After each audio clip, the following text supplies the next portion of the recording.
नमस्कार, आपका स्वागत है। दोस्तों, वास्तुशास्त्र एक प्राचीनतम ग्रंथ है। इस ग्रंथ में भवन के निर्माण से लेकर भवन के अंदर रखी जाने वाली वस्तुओं के स्थान और दिशाओं का महत्वपूर्ण ज्ञान दिया गया है। वास्तुशास्त्र के अनुसार प्रत्येक भवन में पूजा स्थल का निर्माण करना अत्यंत आवश्यक होता है। पूजा घर अथवा पूजा स्थल हमारे घर का सबसे प्रमुख अंग होता है। इस स्थान पर सकारात्मक ऊर्जा का निर्माण होता है और यह ऊर्जा संपूर्ण घर में संचारित होती है, जिससे घर का वातावरण शुद्ध और पवित्र रहता है। पूजा घर बनवाते समय भी हमें वास्तु के नियमों का पालन जरूर करना चाहिए, क्योंकि शास्त्रों में पूजा घर के संबंध में बहुत ही महत्वपूर्ण नियम बताए गए हैं। पूजा घर की दिशा, पूजा घर का स्थान, पूजा घर में रखी जाने वाली चीजें तथा पूजा करते समय मुख किस दिशा में होना चाहिए आदि प्रकार के बहुत ही महत्वपूर्ण नियमों को ध्यान में रखना आवश्यक होता है। तभी हमें हमारी पूजा का संपूर्ण फल प्राप्त होता है। कई लोग इन नियमों को नहीं जानते हैं और अनजाने में ही पूजा घर का निर्माण गलत दिशा में करते हैं अथवा पूजा घर में ऐसी चीजें रख देते हैं जो नकारात्मक ऊर्जा की स्रोत होती है। इन चीजों से निकलने वाली नेगेटिव एनर्जी पूजा घर को अपवित्र बना देती है। पूजा घर में हम अपनी अपनी पसंद के अनुसार और कुल की परंपरा के अनुसार देवी देवताओं की मूर्तियां तथा तस्वीरें रखते हैं। यदि परिवार बड़ा होता है तो सभी लोग अपने अपने इष्ट देवता की मूर्ति पूजा घर में रखते हैं। जैसे हर मनुष्य का जन्म अलग अलग राशि में होता है तो उसके ऊपर एक विशिष्ट देवता की कृपा बनी हुई होती है। इसी कारण से उसे किसी एक विशेष देवता के प्रति लगाव अधिक होता है। शायद आपको भी किसी एक देवता के प्रति ज्यादा आकर्षण रहा होगा। इसके पीछे आपके जन्म का रहस्य छिपा हुआ होता है। वास्तुशास्त्र के अनुसार पूजा घर में देवी देवताओं की मूर्तियां अथवा तस्वीरें सीमित होनी चाहिए। एक ही देवताओं की अधिक मूर्तियां भी नहीं रखनी चाहिए। मूर्तियां रखते समय उनका मुख सही दिशा में रखना आवश्यक होता है, तभी वह मूर्तियां सिद्ध होती है। पूजा घर में बहुत ज्यादा मात्रा में मूर्तियां रखना भी अच्छा नहीं माना जाता, क्योंकि प्रत्येक देवता की पूजा पद्धति में थोड़ा फर्क होता है और अगर आप सभी देवताओं की पूजा एक ही पद्धति से करते हैं तो इसके अशुभ परिणाम प्राप्त होते हैं। इसीलिए जिन देवताओं की पूजा विधि आपको पता है, केवल उन्हीं की मूर्तियां अथवा तस्वीरें रखनी चाहिए। कुछ देवताओं को उग्र माना जाता है और उनकी पूजा विधि भी अत्यंत कठिन होती है, इसीलिए उनकी मूर्ति पूजा घर में नहीं रखनी चाहिए। इसीलिए आज हम आपको पूजा घर से संबंधित उन सभी महत्वपूर्ण नियमों के बारे में बताने जा रहे हैं जो आप सभी को पता होने चाहिए। अगर आप शास्त्रों में बताए गए इन नियमों के अनुसार पूजा करते हैं तो आपको आपकी पूजा का फल निश्चित ही प्राप्त होगा, इसमें कोई शंका नहीं है। तो चलिए जान लेते हैं पूजा घर से संबंधित नियमों के बारे में। सबसे पहली और बड़ी गलती जो अक्सर हम सभी से हो ही जाती है वो है मंदिर को अस्वच्छ रखना। पूजा घर में मंदिर को, जिसमें आप भगवान को स्थापित करते हैं, कभी भी अस्वच्छ नहीं रखना चाहिए। साथ ही हमें भी पूरी तरह से स्वच्छ होकर ही पूजा घर में जाना चाहिए। चप्पल जूते पहनकर या गंदे पैरों से पूजा घर में नहीं जाना चाहिए। दूसरी महत्वपूर्ण बात यह है कि हमारे पूजा घर का दरवाजा कभी भी दक्षिण दिशा में खुलने वाला बिल्कुल भी नहीं होना चाहिए। दक्षिण दिशा मृत्यु के देवता यमराज की दिशा मानी जाती है। इस दिशा में भगवान के लिए लगाए गए दिए की ज्योत भी नहीं होनी चाहिए। इसी प्रकार से देवी देवताओं के मुख भी दक्षिण दिशा में कदापि नहीं होने चाहिए। साथ ही यह भी ध्यान रखें कि देवी देवताओं के मुख एक दूसरे के आमने सामने ना हो। तीसरी बात है, पूजा घर में कभी भी खड़े हुए और नाचते हुए गणपति की मूर्ति ना रखे। तांडव करते हुए भगवान शिव की मूर्ति अथवा तस्वीर ना हो। हनुमान जी की तथा माता की रौद्र रूप में फोटो या मूर्ति कभी भी नहीं लगानी चाहिए। किसी भी भगवान की हमेशा ही शांत और बैठी हुई अवस्था में अर्थात विराजमान अवस्था में ही मूर्ति होनी चाहिए। पूजा घर में किसी भी देवता की खंडित मूर्ति कभी नहीं रखनी चाहिए। चौथी बात है, पूजा घर में भूल कर भी किसी जीवित या मृत व्यक्ति की तस्वीर देवताओं के साथ नहीं लगाएं। यह बिल्कुल भी शुभ नहीं माना जाता है। कई लोग साधु संतों की तस्वीरें अथवा मूर्ति पूजा घर में भगवान के पास रख देते हैं। वास्तुशास्त्र में ऐसा करना शुभ माना नहीं गया है। घर के मंदिर में पूजा के लिए मूर्तियां रखी जाएं या तस्वीरें किसी भी देवता की एक से अधिक नहीं होनी चाहिए। साथ ही उन तस्वीरों या मूर्तियों की ऊंचाई 4 या 5 इंच से अधिक नहीं होनी चाहिए।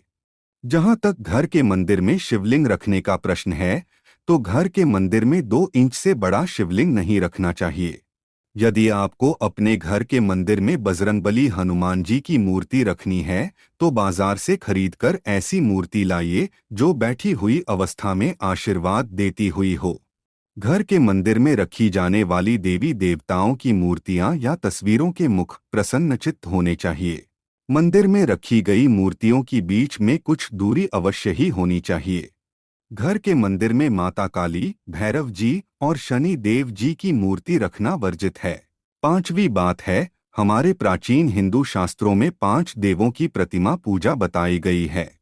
इसीलिए प्रत्येक घर के मंदिर में इन 5 देवताओं की मूर्ति अथवा तस्वीर अवश्य ही होनी चाहिए। मंदिर में सूर्य देव की तस्वीर अवश्य लगाएं।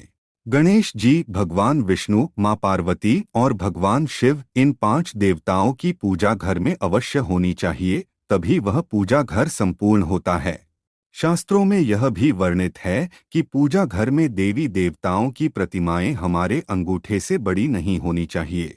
यदि इससे बड़ी मूर्तियां हम रखते हैं तो उनकी प्राण प्रतिष्ठा करानी चाहिए और उनकी विशेष पूजा के नियमों का पालन करना चाहिए।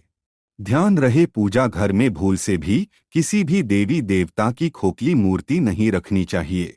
मूर्ति मिट्टी की हो अथवा धातु की, वह कभी खोखली ना हो। ऐसी मूर्तियां जल्दी खंडित हो जाती है। मंदिर में चित्र लगाते समय ध्यान में रहे कि देवी देवताओं के चित्र फटे हुए अथवा धुंधले ना हो। 6ठी बात है, घर में देवी देवताओं की उग्र प्रतिमाएं अथवा चित्र भी ना लगाएं। भगवान का जो रूप आपको प्रिय हो, वही रूप आपके सामने होना चाहिए। देवताओं के उग्र रूप से मन में भय की स्थिति निर्माण होती है।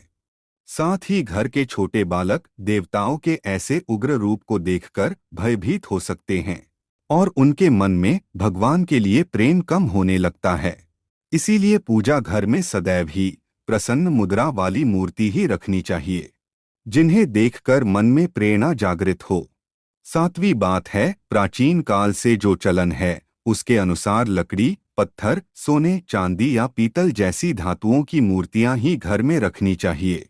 वैसे धातु की मूर्तियां महंगी होने के कारण आजकल पत्थर की मूर्तियों को भी बहुत से लोग घर में पूजा के लिए रखते हैं। पाषाण की मूर्ति सर्वश्रेष्ठ मानी गई है, क्योंकि इन्हें स्वच्छ करना आसान होता है। धातु की मूर्ति भी उत्तम होती है, क्योंकि ये जल्दी नहीं टूटती है। मिट्टी की मूर्ति रखने पर इनके टूटने की संभावना बनी रहती है और इन्हें स्वच्छ करना भी कठिन होता है। इसीलिए घर के मंदिर में ऐसी मूर्तियां रखें जो टूटे नहीं और उन्हें आसानी से स्वच्छ किया जा सके। घर के मंदिर में भूल से भी प्लास्टिक की अथवा प्लास्टर ऑफ पेरिस की मूर्तियां ना रखें। वास्तुशास्त्र में ऐसी मूर्तियों की पूजा करना अशुभ माना गया है। 8वीं बात है, वास्तुशास्त्र के अनुसार घर में मंदिर का स्थान कहाँ पर होना चाहिए। दोस्तों, भगवान तो इस संसार के कण कण में विराजमान है, लेकिन जहां बात करें मंदिर की, तो उसके लिए निश्चित स्थान की आवश्यकता होती है, ताकि ईश्वर का स्मरण करते समय हमारा ध्यान केंद्रित हो। इसके लिए वास्तुशास्त्र में पूर्व दिशा का निर्धारण किया गया है। यदि मंदिर को पूर्व और उत्तर की दिशा के मध्य में बनवाया जाए तो ये सर्वोत्तम होता है, क्योंकि यह स्थान सकारात्मक ऊर्जा का स्थान होता है। इसी दिशा से सकारात्मक ऊर्जा घर में प्रवेश करती है। लेकिन ध्यान रहे, आपके घर का मंदिर वॉशरूम या शौचालय से दूरी पर होना चाहिए। अपने घर का पूजा स्थल ऐसे स्थान पर कदापि न बनाएं जहां पास में वॉशरूम हो, क्योंकि वॉशरूम या शौचालय नकारात्मक ऊर्जा का क्षेत्र है। ऐसे स्थान पर मंदिर बनाने से अशुभ परिणाम प्राप्त होते हैं। पूजा करते समय नकारात्मक ऊर्जा आपको प्रभावित कर सकती है। पूजा घर शयन कक्ष में भी नहीं होना चाहिए। 9वीं बात है, घर के मंदिर के संबंध में यह एक महत्वपूर्ण बात यह भी है कि जहां तक हो सके घर का मंदिर आपके उठने बैठने की जगह से ऊंचा होना चाहिए, क्योंकि सभी देवी देवता का स्थान हम सबसे ऊंचा है। यदि घर में पूजा के स्थान के लिए एक अलग ही कमरा दिया जाए तो सर्वोत्तम होगा। घर के मंदिर में कभी भी बिखरा हुआ सामान नहीं होना चाहिए। देवी देवताओं की मूर्तियां, पूजा सामग्री एवं अन्य धार्मिक पुस्तकें आदि अपने अपने स्थान पर रखी होनी चाहिए। कभी कभी ऐसा देखा जाता है कि लोग लापरवाही में पूजा स्थान पर वस्तुओं को बिखरा कर रखते हैं। ये वस्तुएं हमारी पूजा में बाधा निर्माण करती है, जिससे हमारा ध्यान भटकने लगता है। इसीलिए पूजा घर में सामग्री को सदैव ही व्यवस्थित रखना चाहिए। घर के मंदिर में पूजा करने के बाद जली माचिस की तीली, मुरझाया हुआ फूल, जली हुई काली बाती आदि को हटा देना चाहिए। अपने पूजा स्थल को साफ सुथरा रखना चाहिए। घर के मंदिर में बिखरी और जली हुई माचिस की तीली नहीं होनी चाहिए। यदि दीपक जलाने के लिए आपने पूजा घर में माचिस रखनी ही है तो उसे किसी कागज या कपड़े में छिपाकर रखना चाहिए। उसे सामने नहीं रखना चाहिए। दीपक जलाने के बाद बुझी हुई माचिस की तीली को इधर उधर नहीं फेंकना चाहिए, बल्कि उसे डस्टबिन में डाल देना चाहिए। ध्यान रहे पूजा घर में लाइटर आदि चीजों का प्रयोग दीपक जलाने के लिए भूल से भी ना करें। तो दोस्तों, इस प्रकार से आप अपने पूजा घर में वास्तुशास्त्र के नियमों का पालन करके सकारात्मक ऊर्जा निर्माण कर सकते हैं। उम्मीद है आपको यह जानकारी अच्छी लगी होगी। वीडियो को लाइक जरूर करें। कमेंट में जय श्री कृष्ण अवश्य लिखें। साथ ही चैनल को सब्सक्राइब जरूर करें।